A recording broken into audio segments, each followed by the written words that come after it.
Okey, bersama saya lagi dalam Sukaf 2026, acara bola tampar lelaki. Perlawanan ketiga, fasa 2 melawan Lakers.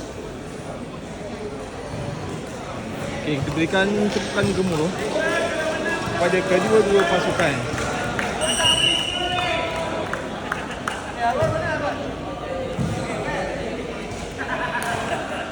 Okey, soalkan permintaan pemain telah didapatkan oleh ketua pasukan Nafil.